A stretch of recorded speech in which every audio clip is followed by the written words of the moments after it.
Hello again, everybody, and welcome to another edition, another week of the Inside Lowell Daily Pulse, the Monday, February 3rd edition of the Daily Pulse. It's a new week, it's a new month here of Daily Pulses and everything else in our world around us. I'm Teddy Panos here in the WellPoint Studios in beautiful downtown Lowell, joined by, well, I guess you've kind of become like a Monday regular. There you go. The former director of elections in the city of Lowell, former official with the Secretary of State's office, former United States congressional aide, so many things. But your post-retirement career as a political pundit is the one that everybody's talking about. Yeah, just have a lot of stories. Greg Pappas. But I always tell the truth, so that's how you get where you're going, if you're going to tell the truth. So yes, indeed. You have to do that. Greg Pappas is joining us here in the WellPoint Studios. Good morning, Teddy. Greg, thank you for coming on in on this snowy Monday morning. Look at it, 2 straight snow events of a couple of inches, and they didn't cancel school. I'm kind of surprised. I'm in shock. This is phenomenal. It really is a new era. I mean, 2025. When I was a kid, you didn't cancel school till there's at least a foot. Yeah. If it was 11 inches, the superintendent used our schools. That's right. Yeah. You found a way to. That's it. Right. You might have gotten 1-2 hour delay, if that. Maybe. We didn't really have that either. Now I think about it, but you might have went home a little earlier. That might be. We were tougher in Drake. Yeah, it was different. Yeah, it was different. I don't know how to explain it, but it was different. Yeah. Well, we got a lot to talk about. A lot going on in the Commonwealth of Massachusetts, and stuff that's going to come down, trickle down, perhaps, to the city of Lowell. We'll get to that discussion with Greg in just a quick minute. Want to thank our sponsors here of the Inside Lowell Daily Pulse. Of course, Real Estate Ray Booten, licensed real estate agent in both Massachusetts and New Hampshire, certified appraiser in both of those states as well. If you're looking to buy or sell a home or a commercial property in those states, Real Estate Ray Booten is your man. Find him online at realestaterayBooten.com. Also want to thank our friends at WellPoint for hosting us here in the WellPoint Studios. WellPoint is the only health plan offering health care benefits exclusively to Massachusetts GIC members. At WellPoint, your whole health is their whole point. Thank you to them. Thanks to the rest of our sponsors, who we'll talk about in a quick minute, but I want to get right down to the conversation with Mr. Pappas here. First, before we focus in on an interesting voting bill in the Massachusetts State Senate. Do you read the Sun column anymore?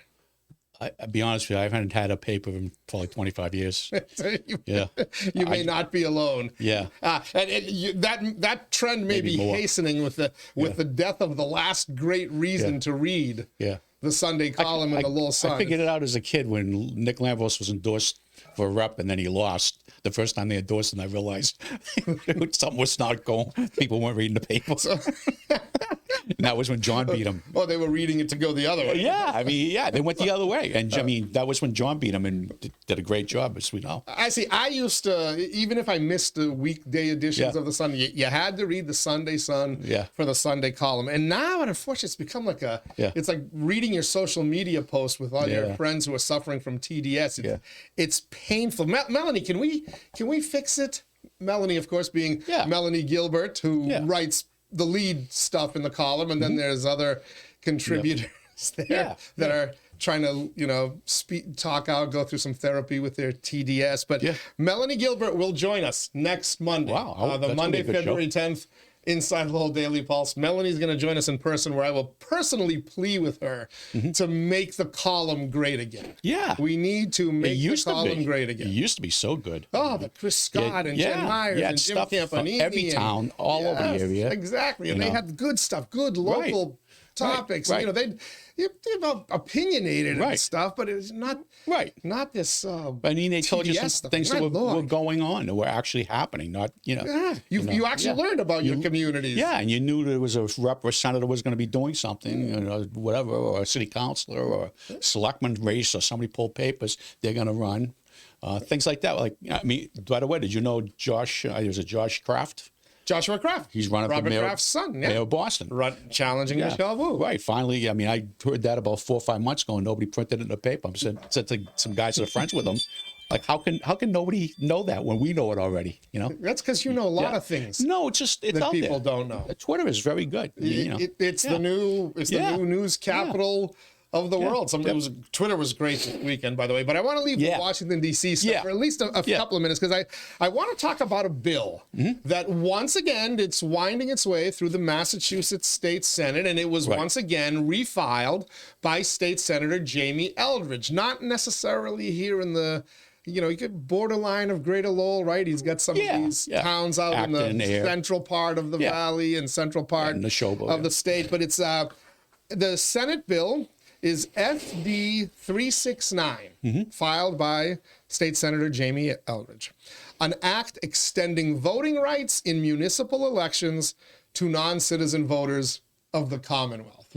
Well, over the weekend, on Twitter, this account called Bostonians Against Mayor Wu zeroed in on that bill, and Senator Eldridge had a little back and forth with them, called, of course, everybody who commented on that Twitter post saying, we can't do this, is a right-wing extremist, hate speech, blah, blah, blah. What did he call them? Non-citizen what? Of the Commonwealth? Non-citizen voters of the Commonwealth. He wants to extend voting rights in municipal elections, in other words, cities and towns. But they're non-citizens of the United States. Non-citizens of the United States, There's no citizens of the Commonwealth. Oh, that's true. Yeah, that is Commonwealth, true. you're a resident, just like you're a resident of Lowell. You're a citizen of the United States or not. So I'm surprised how that. Interesting. That's what's the Senate council on that one? Jeez, that's not. Jeez, you brought. I got a bunch of questions regarding this, but I didn't even think of that one. But basically, what Senator Eldridge's bill does is it says, listen. If you're talking about the vote for presidency, the vote for vice president, United States Senate, presidential electors, House of Representatives, this doesn't apply to those elections. State or federal elections, no. But municipal elections, cities, towns, non-citizens are allowed to vote. Senator Eldridge would like that to be the case. His reasoning for it was, well, look, and he said this on the Twitter back and forth with Bostonians Against Mayor Wu. He said, well, these folks pay property taxes, real estate taxes. They own homes, or they pay rent to people who own the homes, and they're paying other, federal and state taxes that they pay. So they should have some say. And that sounds great, right? Well, if they're paying taxes, because they are resident aliens. They're going through the process. They're going to be Americans. Okay. So that's his argument. Okay. But why not federal? I mean, if they work and they're non-citizens, they're paying federal taxes. So shouldn't they get some say on federal payroll issues? They pay state taxes, right? They pay state unemployment, family leave and medical leave. They pay all these other state taxes, mass health. Why shouldn't they vote in state rep, gubernatorial races and whatnot? Because he knows they can't. The Constitution won't let them. What was that? He knows the Constitution won't let them. Which Constitution? The Massachusetts or the United States Constitution? You have to be a citizen to vote. The United States Constitution says you must be a United States citizen of 18 years of age. The other question I have, I'm sorry, just no, it's not distracting me. the thing that I just have another question on this. He's talking about municipal elections, right? If you're going to let them vote municipal, did he tell any of the selectmen in the towns that he represents, or any of the city councilors in the cities, that they'll be able to run against them too as non-Americans?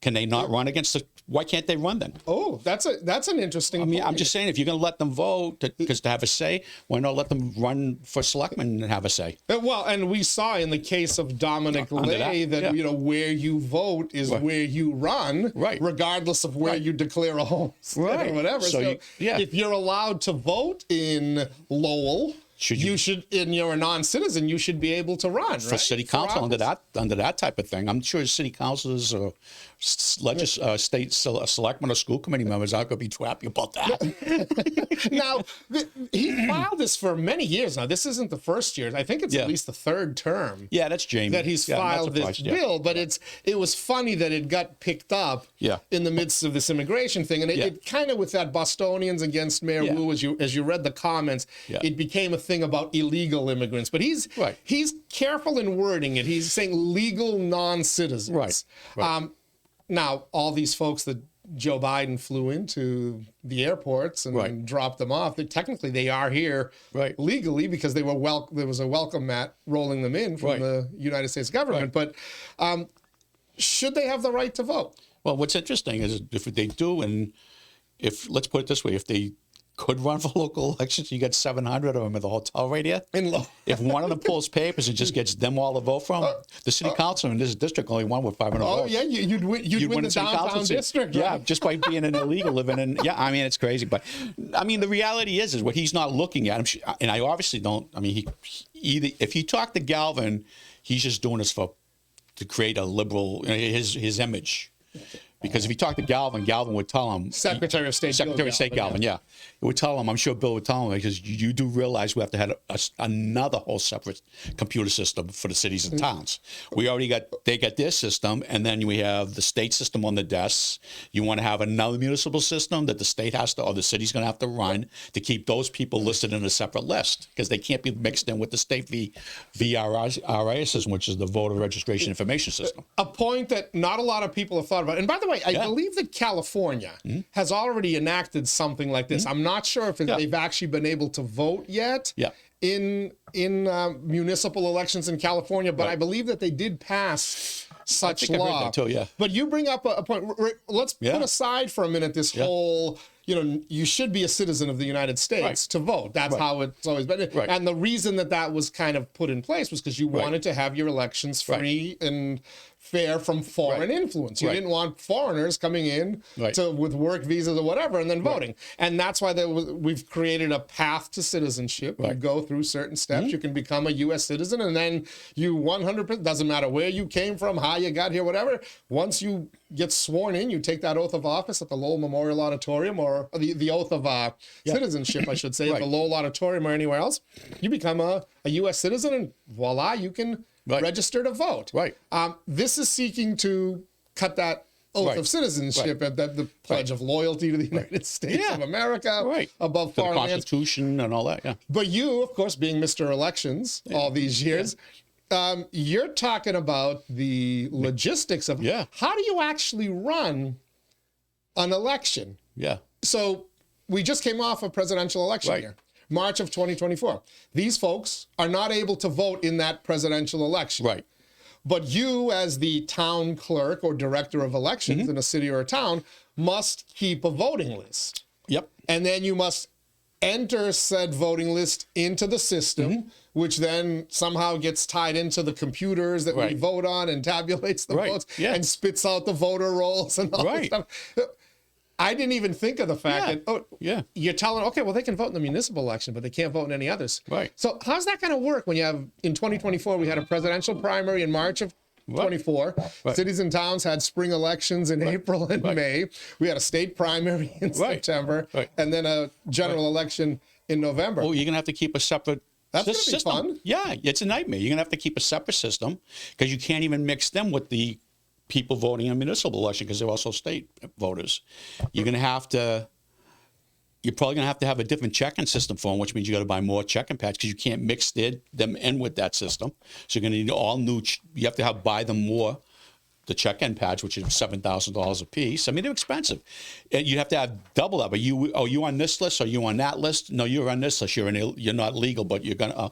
And the other thing is, if they're just going to be voting in city and town elections, there's no need to declare a party. So what are you going to do? Have them declare a party? Well, you really don't need to have them declare a party because city and town elections don't. I don't think there's only one city, I think, in Massachusetts that I can think of that has runs by party. Will they all automatically be registered unenrolled? Well, I mean, that's what they should be.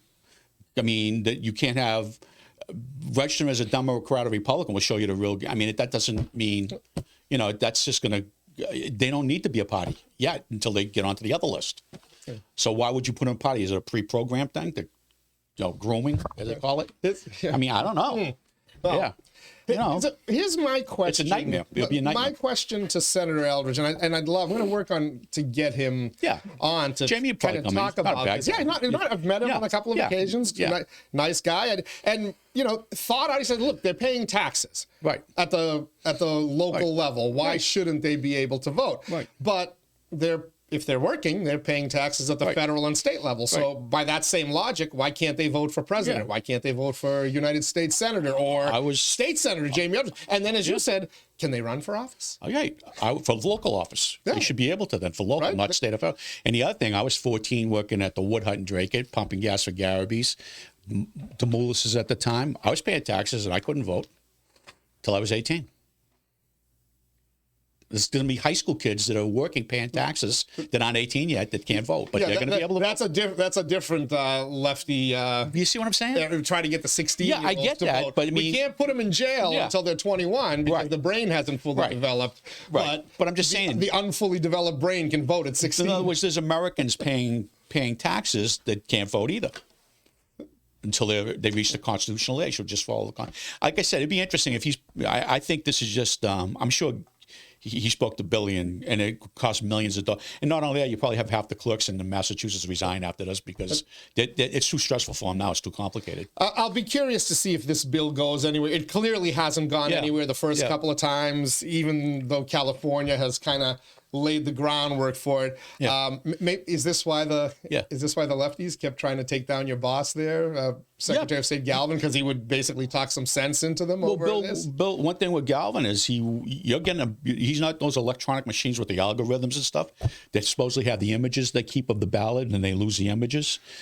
We have a ballot. Billy will never go. Secretary will never run an election in Massachusetts without a physical ballot. Why is that? Because it's just the evidence is right there. If the numbers don't match up or the numbers look funny, you go to a recount and there's the ballots right there. You go to these electronic machines in other states, if the images are gone, which they usually are, all you got is receipts like a bank receipt. Yeah, I voted. Well, would you vote? Well, I know I voted this. It doesn't matter. There's no record of it. So if you program a machine for you and I are running each other, but every third vote you get, the algorithms gives it to me without you knowing. There's no way to prove that happened other than it happened. And you get places like Georgia where, they're all like bank ATM machines. There's no ballot. Interesting. Yeah, wait till you're going to hear a lot about algorithms pretty soon. Okay. I'm learning a lot since January 20th. And these machines, not the ones we have in Massachusetts, because Galvin won't allow them. All right. So if you had to wager, we won't have to worry about this actually passing the I think state senate. I shouldn't say. I mean, anything's possible down there because it's getting crazier. But the reality is it's. The reality of the scenario. I mean, and like I said, the reality is you still got to stay on top of stuff like this. It's like a 100-year program, and you could have. I mean, they'll tell you, like I used to do as a rep down there. Used to push issues very many years ago, and it's gained last year I filed and it's gained 200% report. Well, there were only 2 people who supported, now 4, now 6 of them support. So yeah, it did gain for 200% support. But they make it look like it's 200% supporting the legislature. It was only 6 reps because the year before it was only 2. Now there's 8. Yes. Statistics. They play their games. Are a very funny thing. And we're going to talk a little bit about statistics as they relate to polls, because there was an interesting poll released late last week. Over the weekend, that poll, along with another poll, became the basis of a New York Times article that I want to wrap up with today. We're going to continue to talk about things happening here in the Commonwealth of Massachusetts, joined on the Inside Lowell Daily Pulse by Greg Pappas, former elections director for the city of Lowell, former elections, everything with the Secretary of State's office. Plus, he also worked as a congressional aide for then Congressman Chet Atkins, who represented Lowell and the surrounding communities here. And the great treasurer, Bob Crane. I don't want to leave him alone. Bob Crane, that's best. Right. I can't forget Bob Crane. The greatest, the Inside Lowell Daily Pulse is brought to you by Real Estate Ray Booten, licensed realtor, certified appraiser in both Massachusetts and New Hampshire. Find him online at realestaterayBooten.com. Also brought to you in part by the WellPoint Studios, where we're coming to you from. WellPoint, at WellPoint, your whole health is their whole point. Washington Savings Bank, banking that feels like home. It's a new week. Try a new bank, Washington Savings Bank. Find out what a community bank is truly all about. TMI Properties, quality and value at every price point. Find your perfect space with TMI. Mahoney Oil, providing warmth and protection to Greater Lowell and southern New Hampshire since 1925. Our newest member of the Inside Lowell family, the Greater Lowell Community Foundation, improving the quality of life in Greater Lowell through strategic, impactful philanthropy. Francis E. Preventure Insurance, the agency Greater Lowell has counted on since 1982. And by the Massachusetts Pirates, bringing all the hard-hitting action and excitement of arena football to the Mill City Pirates. Open up their season March 21st at home at the Sanger Center. Some new faces, some returning faces, a lot of excitement in indoor football and a very exciting offense with the Massachusetts Pirates. All right, we continue our discussion with Greg Pappas here on this Monday, February 3rd. I want to turn to what I've headlined here as Maura's mess. Your friend, you're a fan of Massachusetts Governor Maura Healey, right? I know her and Kim personally, so it's a different thing. It's not that I like everything they do, but when you have a relationship, a friendship, she was upstairs in the building. We used to have coffee together and stuff. And generally, you're fond of her as an attorney general, as a person. So, as a person, what do you make of her? The first 2 years of her stewardship of this state, and which I'm gonna call it. She's created a mess that she's now talking about raising taxes, cutting services. She's cutting mental health services. Well, she wants to cut mental health services. She closed a place down the Cape. Wants to cut the case managers from 340 to 170 in half at a time where we have a well-publicized mental health crisis, right? Everyone's crying for more mental health services. She wants to cut them. She's got to raise taxes, so she's now telling she'd like municipalities to have the ability to raise their meals taxes and hotel taxes, which will be good because very few of them have hotels left anymore, at least for the time being, because she's using them. But that tells me she's going to cut local aid. If she's trying to find ways for them to be able to raise tax revenue, that means she's cutting local aid. Her budget might show that, but the reps and senators, that's their thing, so. They'll probably override him on that one. But what is she doing? Well, why not take this simple step? Well, there's a lot. She walked into at a time period where Massachusetts is really no different than what's happened in Washington. There's a lot of places you could walk in and shut down agencies of stuff that shouldn't be there. There's a lot of places where, I've dealt with some people, particularly in public safety, when I was working for the secretary, just like I was. Make this sound sensible, I was told by the governor to make a phone call to something by his chief of staff, and the guy basically said, I don't care about the governor's chief of staff, and he worked in the Department of Public Safety. And that's where it doesn't, you can't be doing, that's where, when it's that kind of a scenario, it's just like, it's a mess. So are you saying we need a Massachusetts version of DOGE? We do. And we also, the thing is, she walked in when a lot of people have left. There's a lot of people my age that retired that were the last group of, I want to say, Suffolk University people who had government degrees, not political science degrees, who had to take constitutional law with a law school professor, not a undergrad professor. We were taking it from Dr. O'Callaghan, who only taught law school and us. No other majors could take it. Myself left, a friend of mine like Adi Bernard, who was chief of staff to Travelina, the Senate president, who was chief of staff to Val Patrick. There's a lot of people. There's a lot of ladies, friends of mine, that are all retired, left, and now you're left with these politically. They're not connected to the earth. I don't know how to explain it. They don't know how things are working, and I think she's having a tough time putting staffs together that can advise her properly. And Kim's not Karen Polito. Kim came in as a mayor. She did have when I met her, she was just came out of Chelsea. She was running for mayor. She was the assistant city manager of Chelsea, which is a war zone.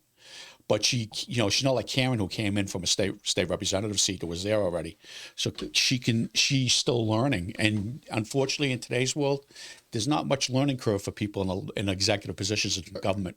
Just like in business. I see an administration that is clearly struggling to run this state. And look, there's financial challenges everywhere, right? We see them in D.C., we see them in other states, but a lot of that is Charlie Baker. He left it with a $2 billion debt to the federal government based on improperly using unemployment benefits during COVID. She's got to, fill the bill with that. Who knows what else is going to happen over using money on migrants? But that was 1.2 billion of the migrants, right?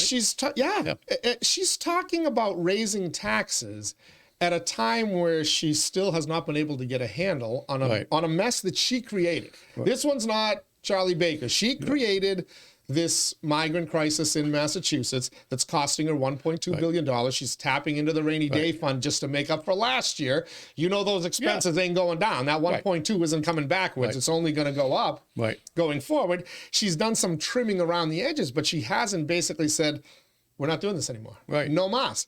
And she's now going to ask the citizens of Massachusetts and some of the non-citizens who also pay taxes, you know, Jamie Eldridge, I want to give you the props there. She's going to ask them to pay more in some way, shape, or form at a time where we just legalized marijuana. That tax revenue was going to benefit us. We legalized gambling. All this new tax revenue. Hell, we passed that millionaires tax, the quote-unquote millionaires tax. So where the bleep is all this money going?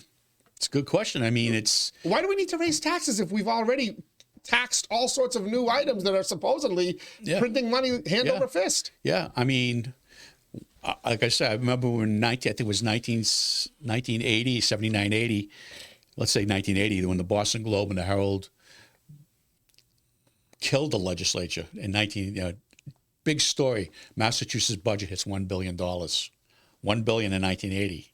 So we're, what, 45 years from there? And this budget is, what, between 50 and 60 billion? So that's over $1 billion a year it's gone up. Over $1 billion a year. That's a lot. I don't know how to explain it. I mean, you know, the cost of stuff has gone up. I get it. And I'm not averse to if you need revenue for a legitimate reason. Hey, if you have to raise taxes, I get it. Everything has gone up. Just go to the grocery store. You'll see it. Just try to get an insurance policy. But this is a lot of self-inflicted damage. Oh, yeah. I mean, our healthcare costs are skyrocketing because we're providing free healthcare for people who have not contributed into the system and are not contributing into the system along the way. So many other things, people not contributing along the way. She has the ability to stop much of this, at least $1.2 billion of it. She has the ability to change with a snap of a finger. And she won't do it. Well, I mean, I think a lot of it, too, is the legislature is way more left wing. It's not even liberal. It's way more left wing than it ever was years ago, and she's trying to deal with them. And I did give her credit for. They didn't tell her to welcome in airplanes full of. You don't know that Joe Biden's illegal. The legislature, Joe Biden may have told her. I'm talking about some of the advisors of legislators that hang around her. You know, some people from Brookline, Newton, that area. You'd be surprised. They talk to them all the time. You're at state committee meetings, you're on the phone. Socially, probably told her it's a great idea to do it. You know, and I mean, you'd be surprised. It's not a. If you, like I said, if you really sat down and analyzed, I mean, look at us in Lowell here. I mean, you got in the House. I mean, you got basically a brand new rep. She's in the second term, right? Vanna. Vanna Howard's actually starting her third term. She's the senior member of the delegation. Rodney Elliott is in his second term. Well, he was there with me when at least he knows government to some degree. I mean, when I was down there, you had people like Leo Farley, Ray Rourke, Nick Lambros, Bobby Kennedy, Phil Shea. I mean, they were monsters. They had a real good feel for the district. They were strong personalities that came out of the city council. They came from somewhere. They didn't come from nowhere. You know, they were business people or whatever, you know. They don't have that anymore. I mean, we just don't have that. You mess with Senator Anna Buckley from Fall River, nice lady, but boy, she put you against the wall, and she told you it's going to go this way for Fall River or else. And now they don't have anymore. I mean, I saw it even in the election department. Like one senator from the Cambridge area, I won't say at the time period, came in.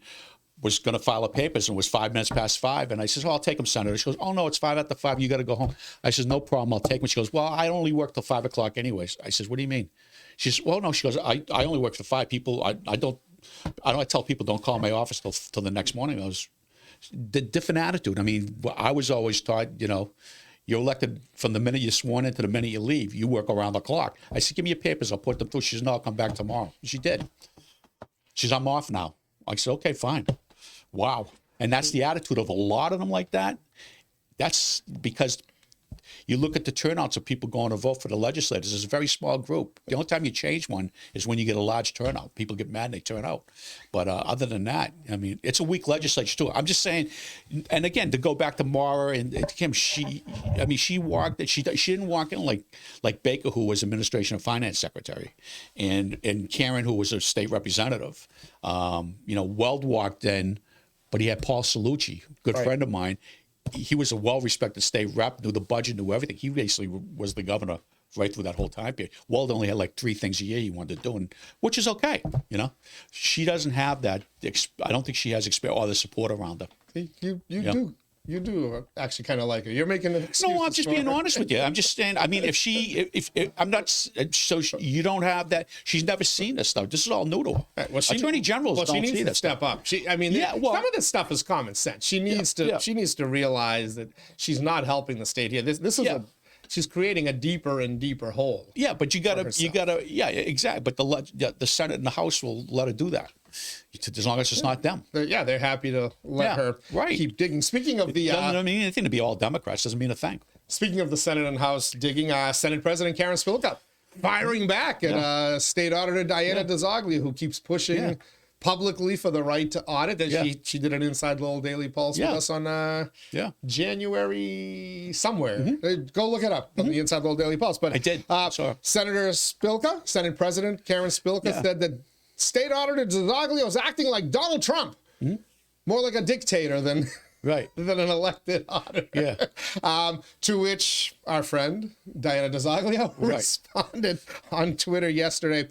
An audit of our tax dollars and following the law is now synonymous with Trump running the country to you?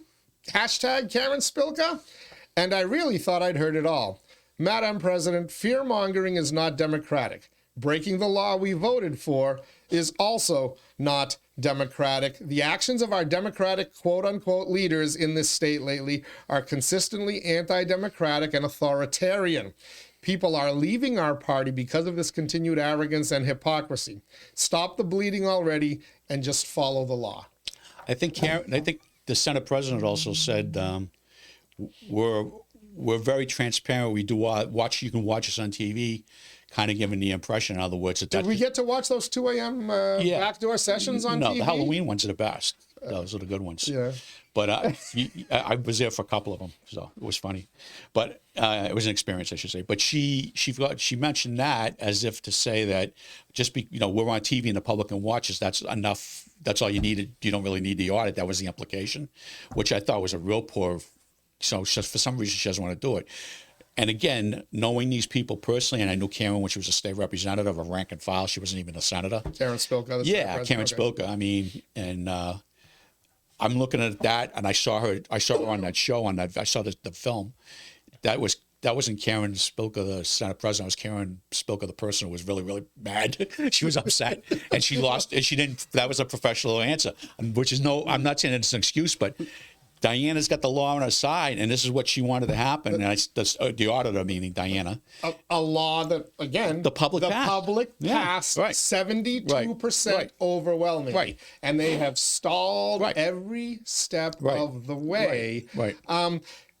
Is that the trigger point? You talk about this until people get mad enough to say, we're gonna turn out in droves and we're gonna change. Could this be a trigger point that will finally end the one-party stranglehold on Massachusetts government? Well, yeah, it could be. I mean, this is something. I mean, you and I both know her personally. I mean, the auditor. She's not gonna back down. No way, Diana's not, and she's gonna fight to. And this will be something. This could be something that could put her in the governor's office at some point. Like I said, I just have a feeling. I mean, I may be wrong, but I don't think Maura is going to be running again. But thank you for taking I don't think so. Because I don't think Kim's going to run for it either. But that's just me. If nothing else, what Diana DiZoglio has done through that campaign for auditor, she ran a statewide campaign. And then through the ballot initiative 2 years later, she in essence ran a ballot campaign. And she has created a very loyal list, a sizable list of supporters who are with her. And it's a weird coalition. You've got some far left people, You've got some Tea Partiers, but 72% of the people, that's across broad, men, women, black, white, Latino, Asian, straight, gay, you name it. 72% means she's got a broad base of support. Yeah. Plus, she beat a guy from Brookline for an office. Had a lot of money. Yeah, and she's from Methuen, and usually in an office like state treasurer or the incumbent, and there's no incumbent, it's geographical. And state treasurer, auditor, stuff like that, they vote, Boston would vote Brookline. They didn't. So she's got a message, and I think the whole message, just go through Boston. It's a mess. You go, I mean, people got to start to see it. It's failing everywhere in these policies. No matter what, something has to change. And economically, the city's a mess. A lot of places are a mess. So she's the voice. And if should she make this change if she runs for if she becomes governor? Should I don't think Diana DiZoglio will challenge Maura Healey. She had told me in a conversation that she actually thought about the governorship. Yeah. And then when she heard that that Maura Healey decided she wanted, she said, "I'm not running. I like Maura Healey." I don't think she will either. Much now. No, I don't think she would either. But the thing is that there's still some obstacles in the way. Like I said, the Democratic State Committee, which I was on, and I got off of it.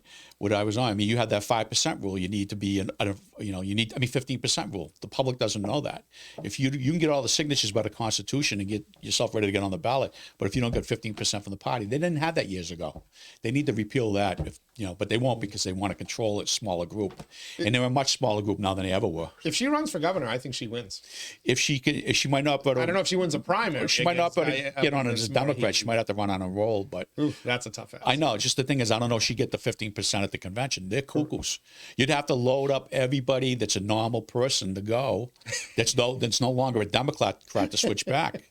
I mean, you'd have to go to the caucuses. Yeah. I mean, so many of my friends have left. You'd have to load up everyone who's a normal person? Yeah, because nobody's left. I mean, the party. So many of my friends have left the party.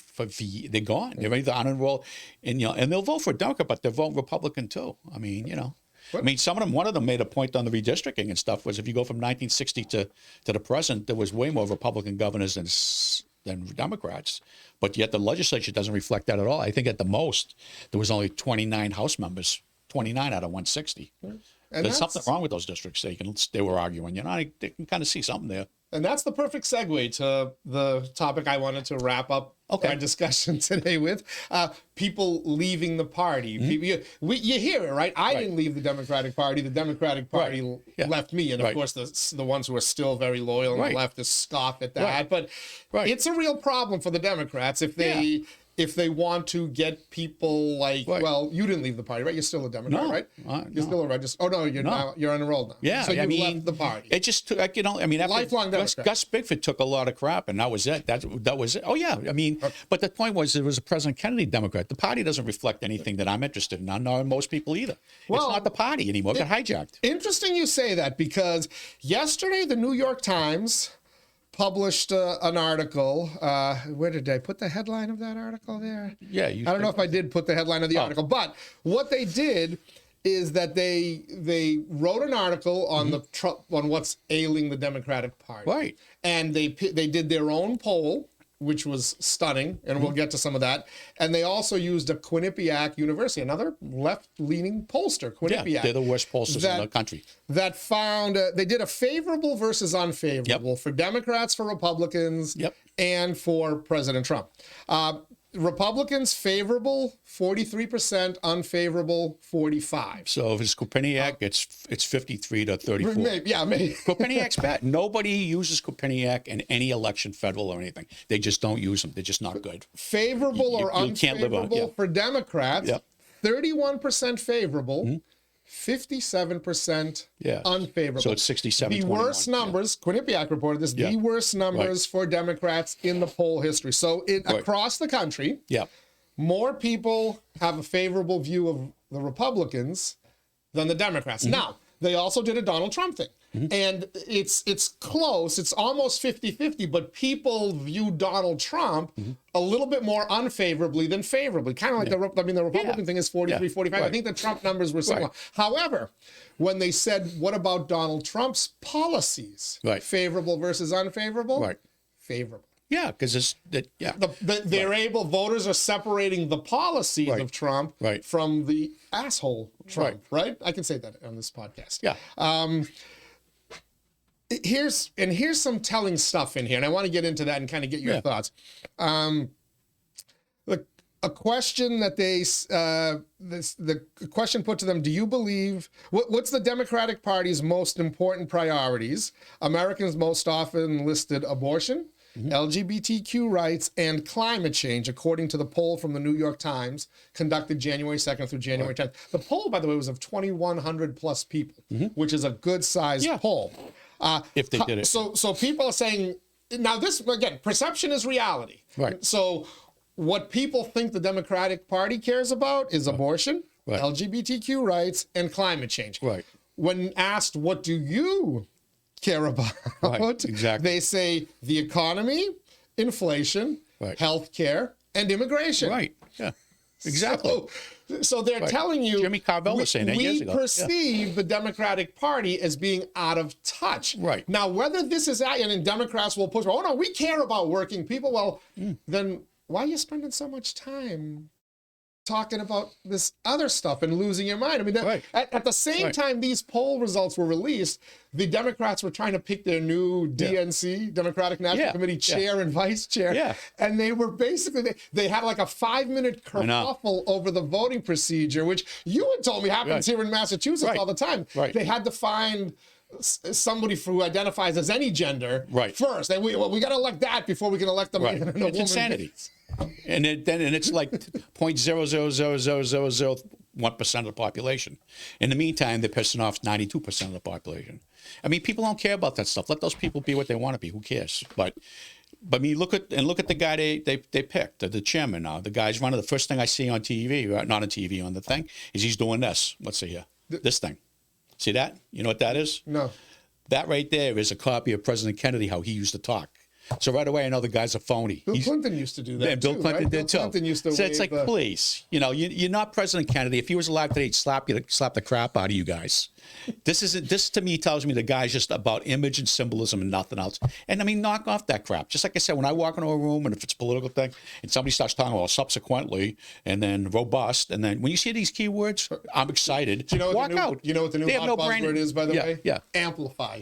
Look for the word amplify. Walk out of the room. We need to amplify. Walk out. So I see that guy doing that. Then I see the kid Hogue, who took some kid's spot at Harvard University, didn't have the grades to get in there. Some kid or some guy, a young lady, didn't get accepted because he got in because he was something to do with the shooting school. Was it Parkland? He said he survived the school shooting, but he wasn't in school that day. Supposedly, or whatever. The whole story hasn't been clarified yet. But the point being is he shouldn't have been in Harvard.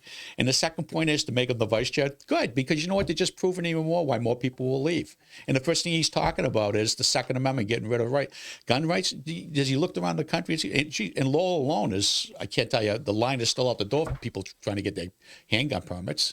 I mean, they're just out of, it's not Democrats anymore. They're progressive socialist lunatics. So more from the New York Times article. I'm going to read you some passages from it. In a broad sense, the poll, which surveyed a representative sample of 2,128 adults nationwide, found that Americans think the Republican Party is more in sync with the mood of the country.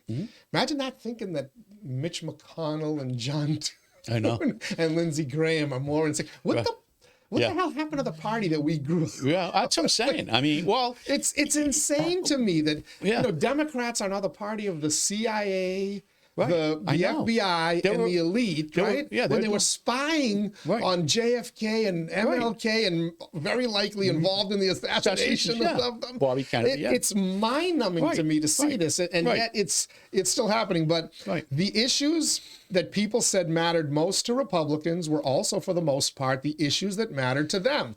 1, immigration. 2, the economy. 3, inflation. And 4, taxes. Immigration. At the same time that Jamie Eldridge is trying to put this bill in front of people. So is Massachusetts immune from this national poll? Or is this, are we going to see it here in Massachusetts? You're going to see it here. I think, what was it? You're going to see it. You're going to see a lot more. I mean, the younger kids, look at the younger kids that voted for Trump. They had the higher percentage. So I'm sure Massachusetts was the same thing. The Z's were the highest percentage. Generation Z. I mean, they realize it's their life now, and it's not looking too good out there. They're going into a job, and I mean, I had one that was going to Harvard University, a friend of mine. She was taking classes, and she got she's straight A's through everything ever. She's a genius. She works for this company. She's going for a PhD. And some person got A+ and couldn't even friggin' write, you know, because of the color of the skin. And she walked down. She says, my company wants the 40 grand back. See you later. I mean, you can't keep doing that. And the thing is, what's sad is there's a lot of black people and Hispanic people that aren't getting the choices because they're creating the scenario. Because they're getting stereotyped by them. And the same thing with gay people. Most gay people don't want to hear this stuff. They want, matter of fact, if I remember, the 𝐆𝐵𝐞𝐠 in Boston, didn't they take a vote at their thing last year to knock off the transgenders and all of them? They don't want them part of the group anymore? Oh, really? Yeah, in Boston, if I remember. Yeah, look it up. That up. Yeah. It's so... Yeah, another good segue. It's almost as if you're able to read my notes upside down. Oh here. no, I can't see that far. On lesbian, gay, and transgender rights, people perceive the Democratic Party's priorities as particularly misaligned with their own. Just 4% of Americans listed LGBTQ issues as very important to them personally. Right. Now that doesn't mean that they don't have an opinion on it. We all have opinions on it, but 4% say that's important to them. Right. But 31% said they were a Democratic Party priority. Again, the perception is this is what you guys care about. And that perception exists because they keep talking about it. Right. And this is what, as people are struggling financially. And I'm glad that Democrats have finally realized that eggs are expensive. Because for 4 years we were told, no, that's just your imagination. It's not really expensive. Now they admit that eggs are expensive. Well, they're going to be expensive. You get the transportation costs. They put gas, gas prices affect the transportation of eggs. But to go back to the gay community, I got gay people in my family and friends that are lesbian and stuff like that. They don't want them talking about them. The vast majority of them, leave us alone. We're doing fine. They don't want them talking about them. I mean, it's just like, leave us alone. They're doing, you know, and vast majority of them, I mean, the ones I know, particularly relatives and stuff like that, I mean, the guys are usually outstandingly scary, bright. Same thing with the girls. I don't know, what's the girls like, wow. You know, they're just like top scholar thing. But they don't want them talking about them. So they don't need, let me put it this way. I took one time, a Democrat, when somebody asked me what the state committee was about, I printed out the state committee platform and I brought it into a room with the Democratic Town Committee of Draco. Well, and they're going to say they're more conservative, but they weren't. And I just said, what do you guys think of all these ideas, stuff like that? Well, I like this one. They checked off 2 or 3 and they drew lines through like 90% of it. He says, so what is that in here? Is that something, a program going through the state or something? He goes, that's the Democratic State Committee platform. You guys are Democratic Town Committee. You just redlined 95% of it, at least 90% of it. That's crazy. I goes, yeah, it doesn't reflect you either. And that's the whole problem. If people read that, you're going to understand why they do this, you know? And like I said, now that they threw Gus Bigford out, it's even crazier. I mean, you know. The New York Times article winds down with this passage. Politics is about perception, said Adam Gentleson, a Democratic strategist who has urged his party to rethink how much influence it allows activist groups to have over its agenda. And people perceive Democrats as being focused on the demands of activists instead of kitchen table issues. Yeah. Been saying that forever.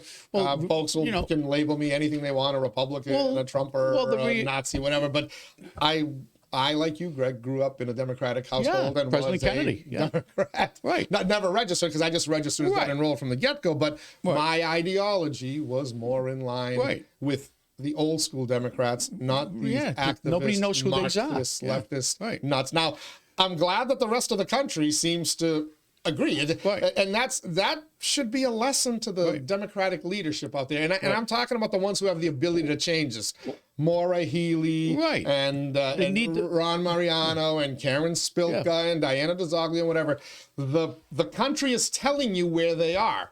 Massachusetts, you can argue that, well, Massachusetts is different, and yet, as you know, you highlighted, the biggest swing for Trump, the biggest gain in percentage of votes of any state was Massachusetts for Donald Trump. Right.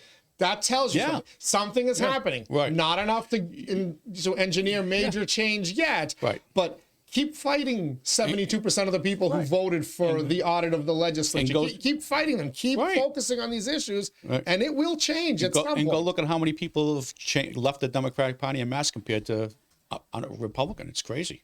Over the last 10 years. You have given me those numbers when you were elections director. Even in Lowell, it was a big shift to unenrolled, but also a big shift to Republican. Republican was, I couldn't believe all the people in Lowell registered Republican. But again, to go back. Gun rights thing? What would you? It's that, but it's also the immigration thing, because people, and people that know immigrants that came here were still waiting for their family members 3, 4, 5 years longer because of the illegals crossing the border, taking up all the time that did not be able to, the legal ones can't get here, you know?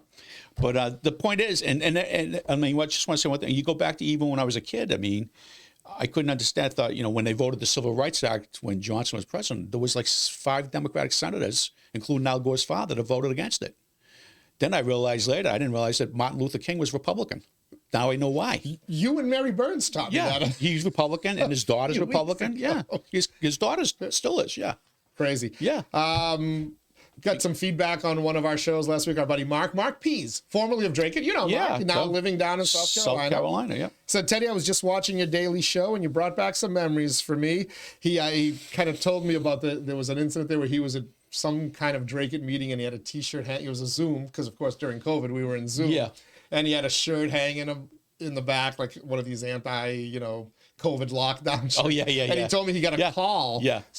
From the town official saying to him, take it down. Right. And he refused. He says, it's not that that was the end of him and Drake. It ended up packing up and moving to South Carolina. But he said, it's not that I am bitter, as the pandemic set in motion a change in my life for the much, much better. Right. But so many people were not as lucky as me and my family, and they will never be compensated.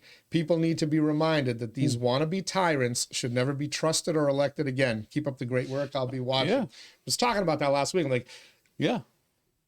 Don't trust the people who keep making those mistakes. Why are we putting them back in office? You don't. Look at today's events. Look at the things that are pissing you off about today, people. Right. And make a change. Right. Vote for a change. You can like somebody personally. Right. Exactly. They're all well-intentioned, right? Right. But if they're making mistakes, it's going to cost you. If they're screaming, we need mental health services at the same time they're cutting mental health services, or if they voted to shut down schools and spend millions on air purifiers that we now found didn't make a lick of difference, why would you trust them again? And, you know, the CDC come out the other day and said that they know that they probably 40 or 50% of the death things they put were not COVID. There were other things, and they had the hospitals with COVID anyways. Only 40 to 50? Maybe more. But I do know one thing. I'd bet more. I mean, I'll tell you. I mean, you know, and I ended up in finding out in September 22, I had a tumor on my liver from the corner of my intestine to my liver, and it was stage 2 cancer. And I ended up going to Beth Israel. Everything worked out great, but I had the COVID shots in 2019. There were some people who worked for Galvin that quit. They said, I'm not taking them. In 2021, you mean? In 2021, yeah. I mean, but we were getting it. We got it back then. We got COVID because we were the first ones near. It supposedly came out of UMass because of all the Chinese students. And we were right there at the archives building. There were people, like one of the ladies, a former rep, went to the hospital with pneumonia, survived it. We didn't know what it was. So we already had it. Anyways, we get the shots. And all I can say is... here comes that YouTube warning. I can't say that? Of course you can. I keep trying to push YouTube. Yeah, I mean, I'm in... I don't want to ruin this. Maybe I shouldn't say it then. But what I was at Beth Israel, I mean, there were 80 A lot of people are starting to wonder now. Yeah, that was 80 people on the floor at Beth Israel. We all had the same thing. And the doctors are all going like, what's good? We all had the same thing. 80 people on the same floor. That's just like bizarre. Science changed, Greg. Yeah. Will the Democratic Party change? Will the Democratic Party change? If you had to bet on it, will the Democratic Party continue down this death spiral in Massachusetts? Well, looking at the national group, what they just elected, the insane people that they just elected, well, they're insane. I'm sorry. You know, that kid couldn't, I mean, you know, George O'Mara, when I was a kid, was the Democratic State Committee guy in this area. You said something, he'd give you a right hook. He was a tough guy. These guys couldn't fight their way out of a paper bag. I'm sorry. That starts with I mean, if you can't be a leader that way, you know, whether it's the lady... They're condoning violence Yes, Dolores Beatty. You said something wrong to Dolores. She slapped you. My substitute... She was a strong lady. She was a substitute teacher. And she was a strong lady, but she would argue her points. If not, she'd give you a slap. I got one once. I got a couple in school. Yeah, right. But all I'm saying you got one at a Democratic meeting? Yeah. All I could say is that this group that took over after Gus left, it's not the Democratic Party. I mean, there's no one that can really say that they agree with that. The real Democrats like myself can agree with that thing. And there's more add-ons than now. I think there's more add-ons than there are people elected. You got people, they add on people it's crazy. So no, it's not going to change fast. The party in Massachusetts won't, but maybe the other one, the unenrolleds, will start voting for maybe unenrolled people, or maybe there'll be a decent Republican. I mean, not like the guy that ran was going to spend $5 million against Elizabeth Warren and spent $10. You know, what was the $5 million? He had $5 million bucks. The other kid would have been a better candidate, but they pushed him out of the primary. But anyways, that's another story. All right, Greg Pappas, thank you as always for joining us. We'll get back to Greg in a few more weeks. Thank you as well for joining us here on the Inside Lowell Daily Pulse, the Monday, February 3rd edition of the Daily Pulse. We've got a busy week lined up for you. I don't know who I have tomorrow, but on Wednesday, we're going to be joined by Lowell City Councilor Corey Belanger. On third, who the heck do I have on third? I don't even know who I have lined up the rest of the way. I know I got the Pod Squad coming in. I got all sorts of guests coming in, and we're gonna continue doing this every day, dropping at noon here on InsideLowell.com or on our YouTube channel, and of course all audio podcast services as well. Till next time, everybody stay safe, stay warm. We'll see you again soon.